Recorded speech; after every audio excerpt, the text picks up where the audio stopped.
Okay, this is the keyboard repair guide for the Toshiba Satellite C655 C655D laptop. First things first, always you want to take out the battery. You don't actually need to take off this cover. I just took it off to see how much RAM it had.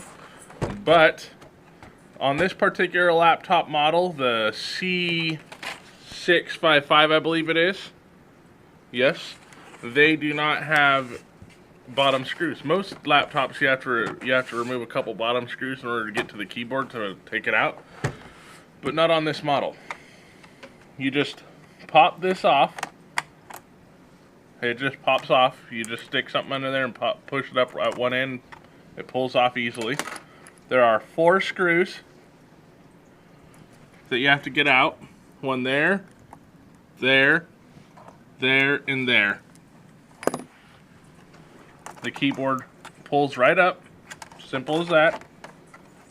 You probably want to pull this out a little bit backwards, I believe it is. I haven't done this one, so okay, now you push forward a little. There you go. The ribbon will come right off. You can replace it with, this is the model number on this particular laptop. So you want to try and replace it with this number. But in general, there are some different model numbers for them, but they almost all pretty much work. Now let's get to putting in the new one. Take the ribbon, slip it right under there again.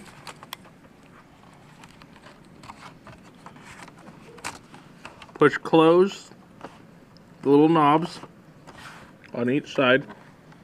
That side's being a little more difficult. There we go.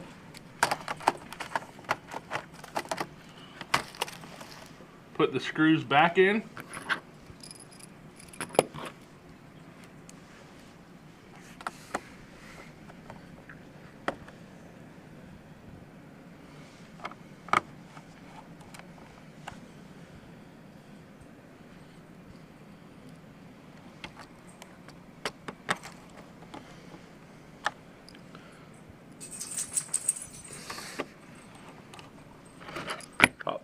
This little thing back on. Just simply press it back in where you got it out, line up the little holes.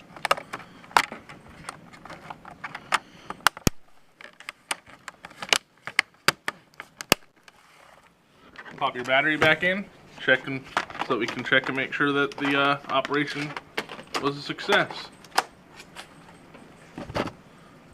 We'll be right back. Okay, now that we have the computer booted back up, open up any sort of Microsoft Office, Word, Notepad, whatever, and just test the keys. 1, 2, 3, 4, 5, 6, 7, 8, 9, 0. You know, make sure that every one of them is showing up. And if they all show up just fine, you are good to go. And that is a repair on the Toshiba Satellite I don't have this memorized. C655 C655D system unit laptop. Thank you very much. This is a video by Blue Phoenix Computer Repair.